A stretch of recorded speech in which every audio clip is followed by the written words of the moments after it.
В эфире телеканала «Итоги дня», в студии Надежда Саханская. Здравствуйте. В начале выпуска об основных темах.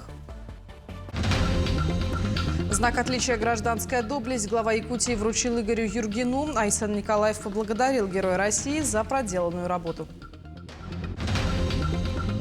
Стоимость проезда на воздушных подушках по реке Лени снижена. Навигация начнется уже в ближайшее время. 6 машин и по 15 рейсов каждая. В Якутске продолжают откачку талых и дождевых вод. Стать частью общей истории и чтить советы старших. В Нерюнгри прошел День призывника. Назад к корням и традициям просветительства. В алмазной столице состоялась праздничная программа «Русский двор». Телефонный разговор Владимира Путина и Дональда Трампа состоится. Лидеры России и Штатов проведут его сегодня в 17:00 по Москве. Об этом заявил пресс-секретарь президента РФ Дмитрий Песков. Предстоящий разговор он назвал важным на фоне прошедших в Стамбуле украино-российских переговоров. Возможная встреча президентов зависит от личных договоренностей президентов. Также сообщил Песков, подчеркнув, что она должна быть хорошо подготовлена. Россия достигнет цели спецоперации, но предпочтительнее добиться их политико-дипломатическими средствами, сказал он. Если посредничество США поможет достичь цели СВО мирными средствами, Россия это предпочтет, добавил Песков. Айсан Николаев встретился с Игорем Юргиным. Глава Якутии напутствовал Героя России, исполняющего обязанности министра по делам молодежи и социальным коммуникациям республики, на новую работу в Министерстве просвещения России. Игорь Юргин – участник кадровой программы для участников спецвоенной операции «Время героев», инициированной президентом Владимиром Путиным. Айсан Николаев был его наставником во время стажировки. Глава пожелал Игорю Васильевичу успехов на новом месте работы и вручил ему знак отличия «Гражданская доблесть» за вклад в социально-экономическое развитие республики. За выжигание хвороста, сухой травы и других лесных горючих материалов с нарушением требований правил пожарной безопасности на земельных участках, непосредственно примыкающих к лесам, предусмотрен штраф до 40 тысяч рублей для физических лиц, до 60 тысяч рублей для должностных лиц и до 500 тысяч рублей для юридических лиц. Об этом напомнили в Союзе садоводов России. Также отмечу, что если в регионе действует особый противопожарный режим, то штрафы увеличиваются. Физлицам придется заплатить от 40 до 50 тысяч, должностным лицам от 60 до 90 тысяч и юридическим лицам от 600 тысяч до 1 миллиона рублей. На сегодняшний день на реке Лени ледоход проходит по территории Кобяйского, Намского и города Якутска. Верхняя кромка ледохода у столицы региона. Уровень составляет 532 сантиметра, при критическом 827. Нижняя кромка наблюдается в 80 километрах ниже поселка Сангар. Уровень воды 880, при критическом 1315 сантиметров. На реке Алдан ледоход вышел в устье. На реке Вилюй ледоход проходит по территории Кобяйского района. В условиях антициклона ожидается понижение ночных температур до -5 градусов, и при вскрытии реки велика вероятность образования затора льда. В случае образования затора льда ниже поста предполагается резкий подъем уровня воды. Река Индигирка, на всем протяжении реки наблюдается процесс разрушения ледового покрова. Идут закраины, вода течет поверх льда, лед подняла. В целом подготовка по пропуску весеннего половодья 2025 года идет в штатном режиме. Во время прохождения ледохода организована работа выездных оперативных групп по рекам республики. Поставлены задачи и проблемные вопросы решаются оперативно.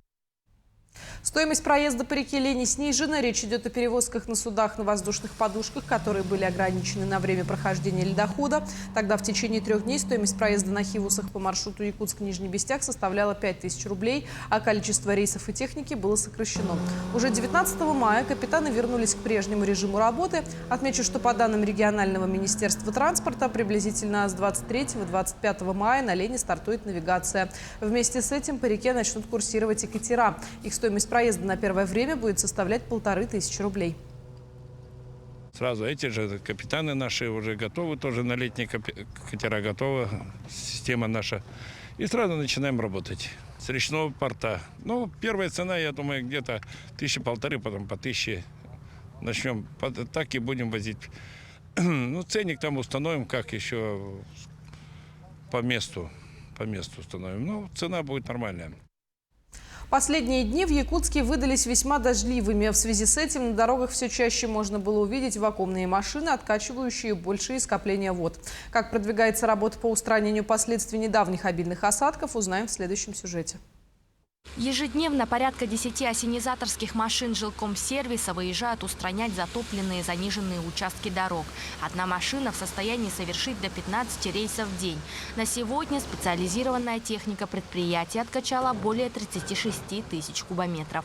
Машина вмещает в себя 18 кубов. Ну, в основном проспект Ленина, Орджоникидзе, Ярославского, Дзержинского.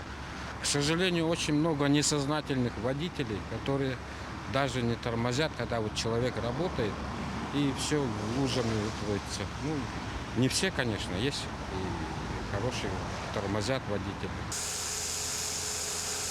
Каждый день в Якутске коммунальщиками откачивается до 1000 кубов талых и дождевых вод.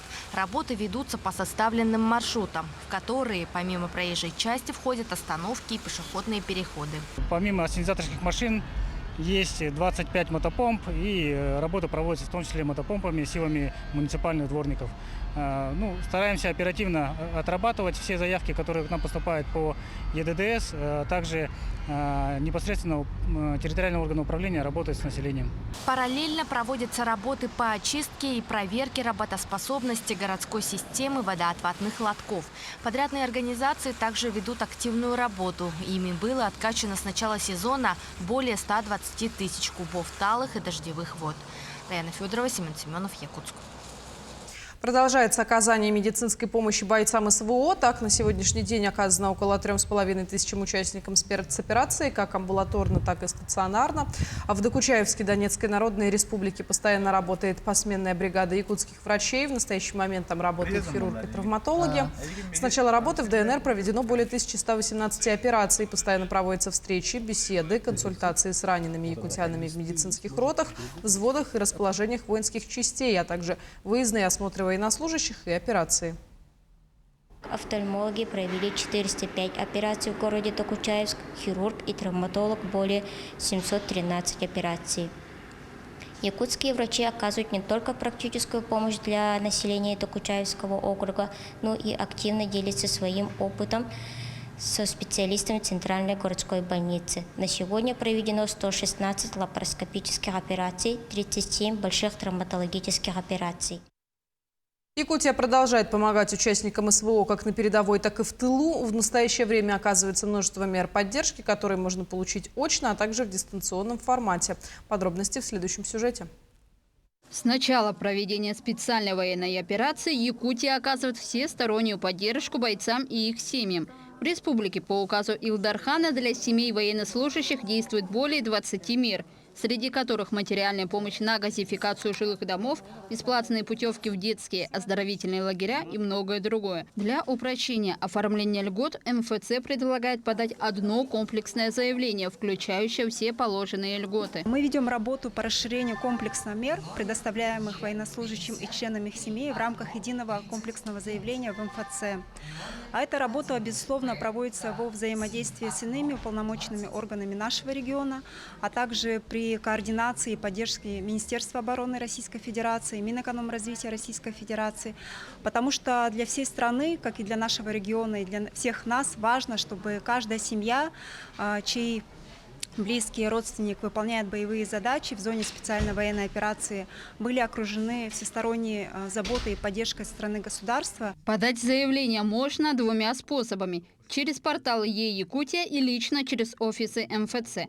Военнослужащие и члены их семей отмечают, что подача заявления в одном месте очень удобна, так как экономит время. Нравилось, если много очереди, допустим, семья, боец или, получается, жена, там, семья могут взять талон СВО, и там он практически быстренько так оформляют, и без очереди проходишь. Центр «Мои документы» на регулярной основе внедряет современные цифровые сервисы. Например, как паспорт семьи военнослужащего «Забота», а также онлайн-чат и маршрутизацию звонков из единой службы 122 в контакт-центр МФЦ. Хотел, кстати, своим бойцам тоже посоветовать и этим женам, получается, потому что некоторые бойцы бывают в зоне специальной военной операции, и, соответственно, жены приходят по документам и прочее другое, и у них тоже есть стресс,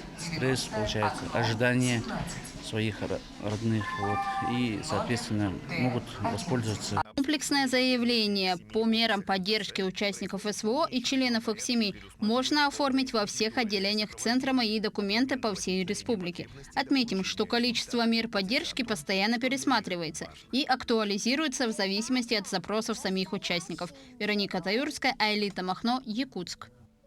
Ну а в Нерюнгри прошел День призывника. Местные власти и ветераны боевых действий дали напутствие призывникам, которые готовятся отправиться на срочную службу в вооруженные силы РФ. Подробности в сюжете наших коллег. 23-летний Руслан Гатаулин считает защиту Родины почетной обязанностью и готов с честью ее выполнять. В этом году Руслан стал руководителем военно-патриотического клуба «Юная армия» в поселке Чульман. При прохождении срочной службы он нацелен расширить свои знания и передать их своим воспитанникам. Пойду в армию, наберусь опыта, приду, меня уже зовут учителем ОБЗР, дальше переучусь поэтому. И, в принципе, у нас 80-летие Победы и год защитника Отечества, поэтому хочется, чтобы в армии я пригодился в организации мероприятий. Также, в принципе, я бы очень хотел дослужиться до сержанта. Всего лишь год, но я очень надеюсь, что так и произойдет. В день призывника на встрече присутствовали ветераны боевых действий, участник СВО, представитель военкомата, священник, родные и близкие призывников. Звучали советы и пожелания, беседы о солдатской службе и буднях в армии. Вы, пожалуйста, берегите честь русского офицера.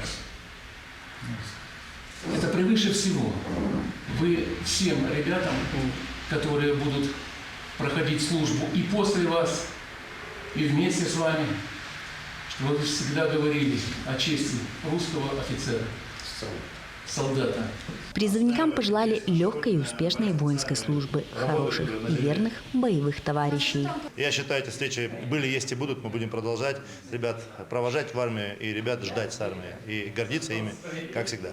День призывника помогает будущим солдатам почувствовать себя частью общей истории и вдохновляет их на серьезный подход к предстоящей службе. Будущие защитники Отечества получили важные знания, мотивацию и уверенность в том, что служба в армии – почетная обязанность и школа жизни. Екатерина Павлова, Александра Цыбикова, Нерюнгри.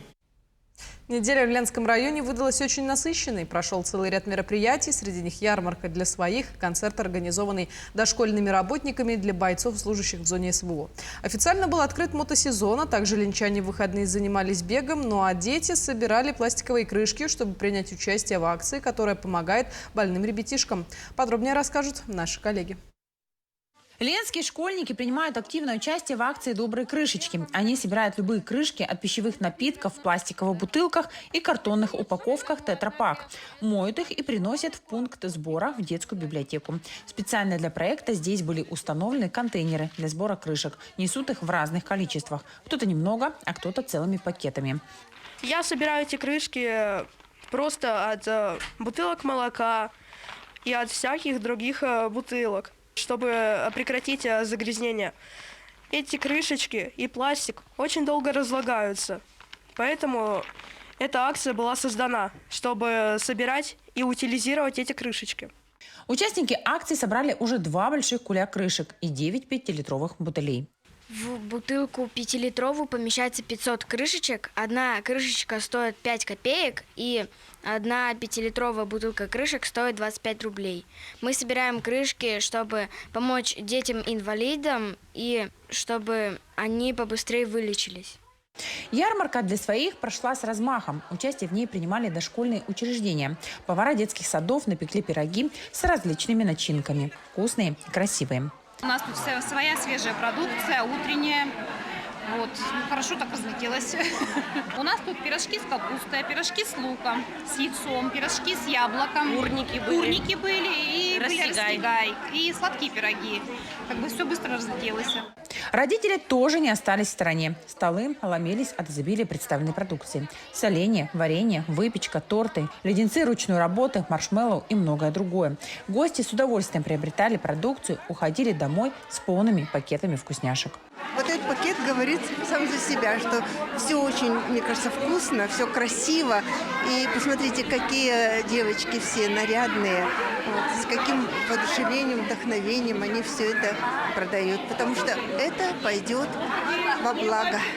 Организаторами ярмарки выступило районное управление образования. Все средства пойдут на нужды участников специальной военной операции. В Ленске состоялся ежегодный семинар «Некоммерческий сектор Ленского района. Точка роста», в котором приняли участие некоммерческие организации и инициативные граждане. Экспертом выступила Любовь Клюкина, которая является федеральным экспертом грантового конкурса «Движение первых», заместителем председателя комиссии по социальной защите Общественной палаты республики, директором благотворительного фонда поддержки детей-инвалидов Харысхал.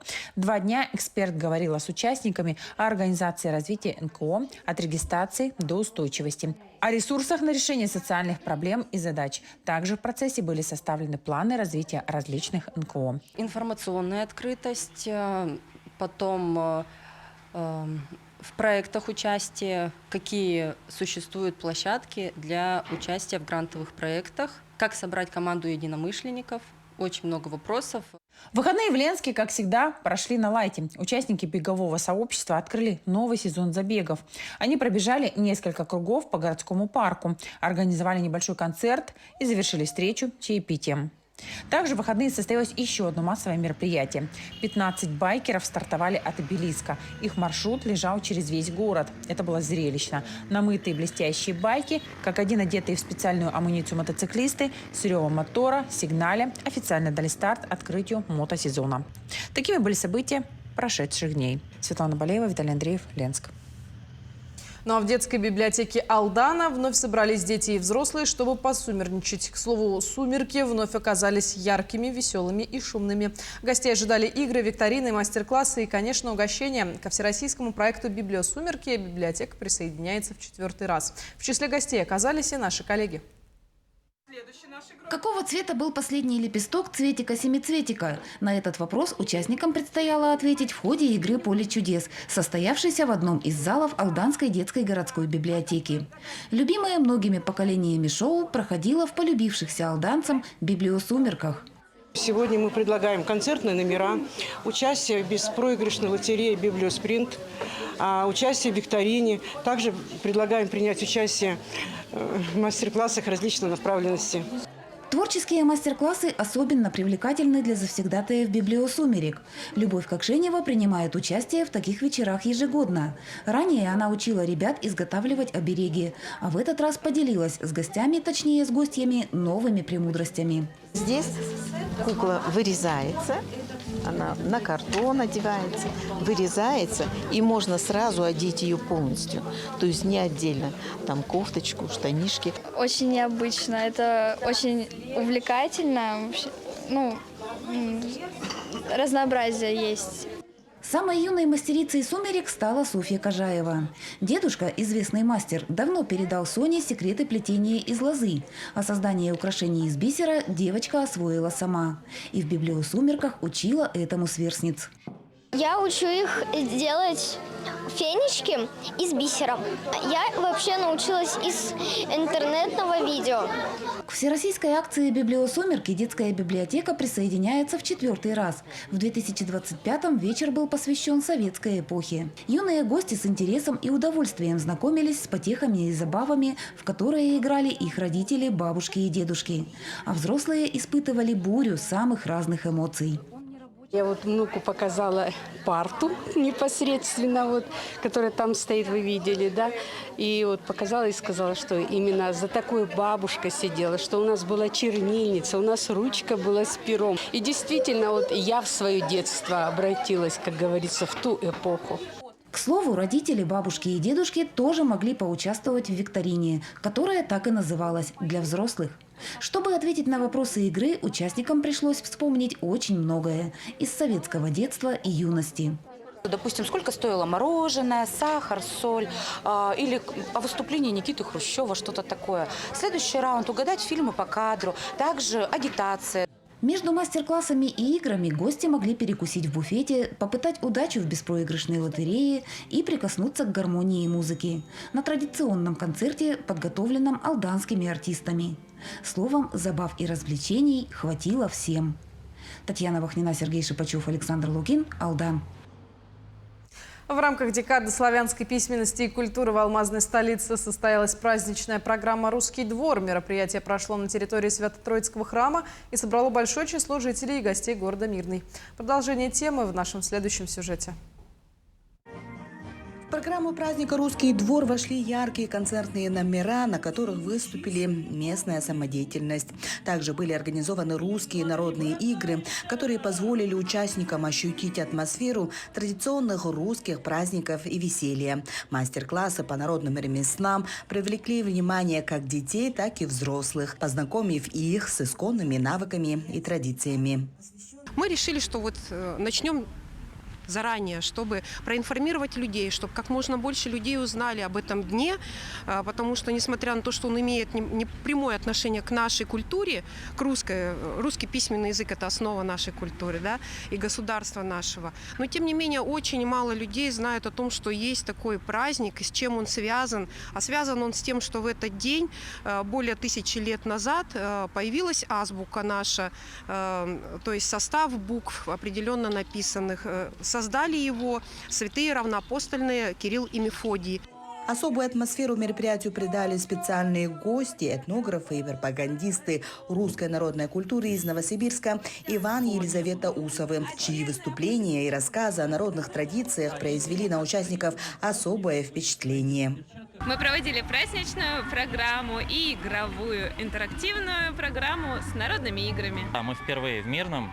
Очень интересный город, очень много интересных достопримечательностей, которые нам в нашей Сибири, мы такого не видели. Поэтому я думаю, людям, которые здесь живут, им есть чем гордиться, и есть другим людям из России повод сюда приехать. Праздничная программа «Русский двор» стала ярким событием для города, способствуя популяризации славянской культуры и объединению людей разных возрастов вокруг общих традиций и ценностей. Анна Васильева, Мирный. Каникулы совсем скоро, а значит, родителям пора задуматься, что будут делать летом их дети. Один из самых популярных выборов – лагерь. О том, какие изменения претерпели лагеря в этом году, в следующем материале. Госстандарты для лагерей регулярно обновляются, чтобы ваш ребенок отдыхал в безопасных и комфортных условиях.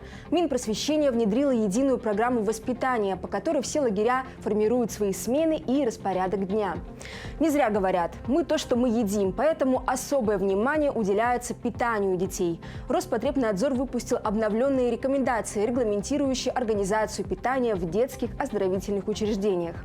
С марта 2025 года введена специальная 50% скидка на железнодорожные билеты для подростков. Для оформления льготного билета при покупке необходимо предъявить документ, подтверждающий возраст ребенка. По такой пониженной цене уже купили больше 1 миллиона билетов. С 1 июня 2025 года каждый лагерь должен создать официальный сайт с полной информацией о своей деятельности. Цифровизация идет и дальше. Государство запускает единую централизованную систему мониторинга. Платформа позволит контролировать загрузку лагеря в разные сезоны, выполнение квот для детей с ограниченными возможностями здоровья, соблюдение норм безопасности и финансовую отчетность. Льготные путевки в лагерь могут получить и дети участников СВО, сироты и оставшиеся без попечения родителей. А с 2025 года все субъекты обязаны выделять квоты для детей с ограниченными возможностями здоровья, обеспечивая их доступность к программам детского отдыха. Подать заявление можно и через госуслуги, без личного посещения учреждений. Во вкладке «Организация отдыха детей в каникулярный период» необходимо ввести информацию о ребенке, указать его категорию, а затем выбрать нужный лагерь. В Якутии же этим летом будут работать 570 лагерей разных видов с охватом более 57 тысяч детей. Из них, как на территории республики, так и за ее пределами, организуют отдых 5529 детям участников специальной военной операции. На этом все. Таким увидели этот день наши корреспонденты. До встречи в эфире.